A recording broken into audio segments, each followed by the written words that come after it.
So there are lots of consensus between Hinduism and Islam. We'll come back to later when we have listened to all of them. Now I'll invite Sister Prabha to talk about diet in Christianity. Good evening to all.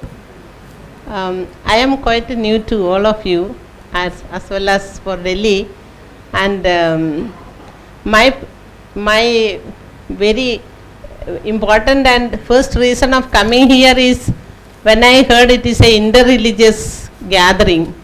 I wanted to be part of it, not for delivering any speech, yet as I had been given a mandate, but that was also a little miscommunicated. Yet what I have prepared, I will partially present to you, because I think the whole thing what is going on here is something different than what I understood from the communication. So you will pardon me if I am communicating something what is not expected. A rhythm of life, Richard Esley explains, we all have a need for harmony and balance in our area of life. Worship, work, rest and play. In order to reach the balance, we need a balanced diet. There is a saying, as you eat so you become. जैसे मनुष्य खाते हैं वैसे हम बनेंगे. Food is to live on. We need live food. Live food and not eat for living and not live for eating. Balanced diet for a balanced personality. A balanced worship, keeping a good connection with God, our Creator, a balanced work, balanced rest and balanced play or relaxation, keep a balanced personality. All food is God's creation and is gift to us. Use this creation with respect and love. Live in a balanced relationship with the human beings. The foundation of a healthy living, a healthy mentally, physically and emotionally, spiritually living based on a healthy food habit. In all religions, the belief is a healthy food habit. It is linked with a holistic, balanced, lively food. Fasting is believing. Fasting is in all religions. In all faith there is a meaningful fasting. Fasting with good intention, with higher motives, in order to decrease our ego and increase in godliness, bring out inner strength and close connectivity with God's power. There are various types of fasting, abstinence, fasting on food, fasting on sex, ornaments, attractive clothes, power and position, that we can call it spiritual fasting. A moderate food habit create a moderate person. All kinds of fasting and abstinence is done with good intention, bring about emotional, spiritual equilibrium. Now in Christianity, what we believe on food, most Christians are non-veg, many are vegetarians. Our religion believes that all food is a gift from God and it should be used in balanced measure, in moderation. We prohibit alcohol, though in practice things are different. In our religion, tobacco is forbidden. Generally, the Bible says in the Saint Mark Gospel, chapter 4:15, what comes out of a man is what defiles him or her, not what goes inside a person. what goes out of a person, if it is generated in bad thinking, the speaking will be angry words and hating evil thoughts, evil words. That is what defiles us. But what we eat, it becomes blood, and the unnecessary elements is discarded. So, in eating, the rules are moderation. Christians believe in fasting for good intention, like to atonement of one's own sin and that of others, to please God and attaining any special intention. As the church rules, the believers are to fast on the days of beginning of Lent, which is called Ash Wednesday, and on Good Friday. The church advises the believers to fast on any day suitable for them. There is no hard and fast rule. On Good Friday, it is a rule that we fast. The fast is done in different ways. Whole day fast, only with water, or fasting with fruits alone, fasting on one meal, or skipping one meal. But the modern Christians feel that we should live in close union and harmony with God and live free from all kinds of violence, corruption, and any evil deeds. I believe all other religions are represented here, so what I have prepared I will not present. When I came here, I was told that I should be speaking only on Christian belief. So thank you for listening. Thank you, Sister Prabha. I have some specific one-line clarifications. Garlic in Christianity, I don't think there is a no restriction. Onion, no. Then, is there anything when we talk about non-vegetarian? Is there anything about in Christianity any non-veg or red meat versus white meat? Any food. Any food. And then eggs, no restriction. Raw vegetables, fine. And then any food combinations which are avoided in Christianity. I think anything what is healthy for you is permitted, but in moderation. So healthy and moderation. Thank you, Sister Prabha. And now we come back to the fourth in a sequence as this is lying in the program. I'll now invite Dr. A.K. Merchant on Baha'is faith.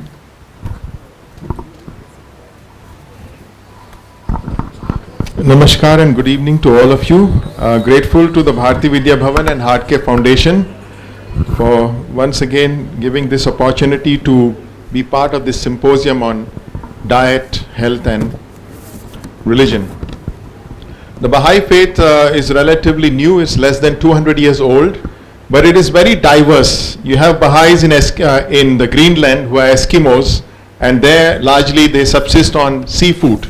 You have Baha'is in Arabia where it's desert, so again they have to subsist largely on animal diet because there you have camel and you have other. Nowadays, of course, with globalization, any type of food is available, canned food is available, so things have changed a lot. But what Baha'u'llah says, he says that whatever science has prescribed for keeping ourselves healthy is welcome and can be consumed. So he says, eat ye, O people, of the good things which God hath allowed you, and deprive not yourself from the wondrous bounties. So Baha'is are of all types. In India, largely the majority of the Baha'is are vegetarian, but then you also have Baha'is from the background who have been accustomed to non-veg. You may have Baha'is who eat beef, Baha'is who don't eat beef, but Baha'is who may eat pork but don't eat beef. So red meat and the white meat, again there is no restriction as such. Now again about the fish. I myself am curious. I'll have to find out why in this particular Islam, Shia Islam, they have prescribed fish with scales and fins, and fish without scales are not permitted. There may be some reason, and I'm also as curious as Dr. Agarwal to find out the scientific basis. So basically we follow science, because moderation has been stressed by every speaker, and that is absolutely essential. One should eat only when one is hungry. If you are not hungry and if you eat, then you are going to harm your body. Again, there should be fixed timings. You can't be eating all the time, because in the writings of Baha'u'llah, it's also very much stressed that you should allow your body to digest sufficient time for mastication or for the metabolism process to take place. So never eat when you're hungry, and always don't eat in excess. Leave some space. Alcohol has been mentioned, and that is strictly prohibited. Alcohol and mind-altering drugs, unless it is drugs are prescribed medically, you are supposed to completely abstain. As far as tobacco and smoking is concerned, there is no prohibition in the Baha'i Book of Laws, but it is highly discouraged.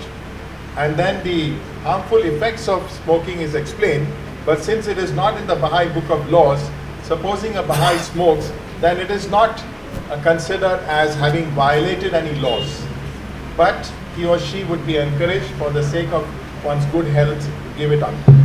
Then if two diametrically opposite foods are put on a table, for instance, things that are very acidic, things that are very alkaline, or as mentioned, curds or fish, then one should take only one item and be content with one of them. Another thing is that Baha'i writings say that as the science of medicine perfects itself, in the future a lot of our ailments and sicknesses will be treated through the right combination of foods, through the water, hot and cold. And also it's important that we should be mindful of the seasons, because fruits and vegetables available during different seasons, they are really good for your health. But nowadays with cold storage and canned products available all the time, I mean in the winter season you will see somebody eating watermelon just because his taste he likes to eat. But then it's not good for health, because watermelon is for the summer season.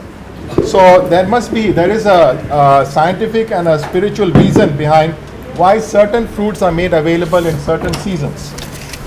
Then to a large measure, happiness is important. When you are consuming food, you should do it in a good state of mind.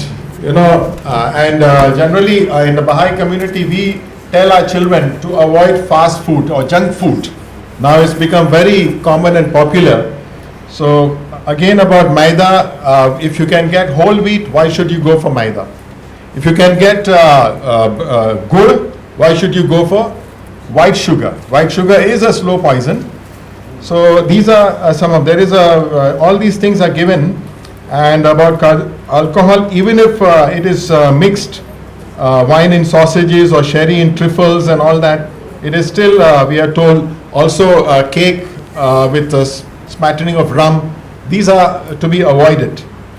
So we should treat disease through diet by preference, refraining from use of drugs. And if you can find something in a single herb, do not resort to a compounded medicament. And for the child, Baha'i writings clearly mention that mother's milk is the best food. The first few months, about 4 to 6 months, if a mother is really able to breastfeed the child, you will see that that child's power of resistance, health also will be much better than a child who has not been brought up in the initial stages through mother's milk. So given the paucity of time, I feel these are a few thoughts that I'd like to share. I have a written paper, but principles of moderation is very important.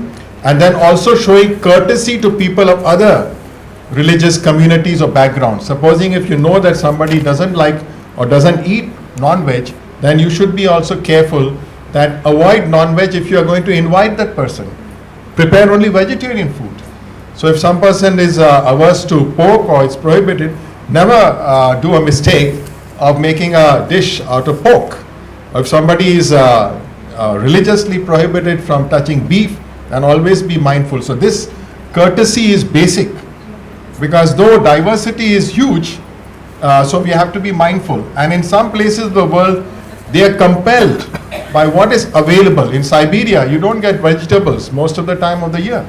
So again, they subsist on animal protein. And good thing about United Nations, they have come out with a hybrid variety of potatoes. Today, potato and some of the type of foods like maize, these are very staple diet. And United Nations also has a day dedicated to healthy food. And in that, the UN research on potato is an extremely vital aspect, because food security is a very major issue, and a large proportion of the world are deprived of healthy diet. Fasting is very important. Fasting was mentioned. Baha'is have a new calendar. There are 19 days in a month, and our fast comes at the same time every year. Unlike the Ramzan, sometimes the month of Ramzan comes in summer, and it is really very difficult for a person to fast from dawn to dusk without water. And even in the Baha'is, of course, the fasting, the rigors of fasting have been very much reduced. So it's always 2nd March to 20th March. And at the end of the month of fasting, we have the Baha'i New Year, which coincides with the spring equinox. And fasting is also advised. Whenever somebody falls ill, we tell the person that you should fast. And in that time, of course, you go on liquid diet. You also maintain your body fluids. So these things are very much mentioned in the Baha'i writings. Once again, I'm very grateful that Dr. Agarwal has been instrumental in organizing this symposium and giving us such an enlightening opportunity to learn about food habits, dietary laws in different religious systems. Thank you. And also the medical advice that we'll Welcome be back. getting from Dr. Shikha and Dr. Agarwal. Thank you, Dr. Merchant. And before I invite Dr. Malekar on Judaism, let me come out with consensus so far. And these consensus, I'll request now rest of the speakers to omit from their talk certain things. Say, for example, till now everybody is talking about eat less or eat in moderation. Please speak about this only if you differ. Otherwise, we take it for granted that everybody is talking about eat in moderation and eat less. Eat seasonal, eat locally grown fruits and vegetables is a generalized consensus. Then everybody talks about any food which is prohibited by medical doctors or which is injurious to health as certified by WHO, medical fraternity. Till now everybody agreed that these foods should not be taken. So we will not discuss about those types of foods, anything which is harmful. Everybody agrees that food is a gift of God. Everybody agrees eat when you are hungry. Don't eat all the time. Give rest to your stomach. And everybody agrees that there are certain days in a year when they fast. When Malika talks about, other talks about, you can talk about your days of fast. Somebody is talking about Navratras of 9 days, Ramzan of 30 days, and Baha'is faith is talking about 19 days. We can come out with these things. And every religion has some restrictions in combinations. So please specify those restrictions.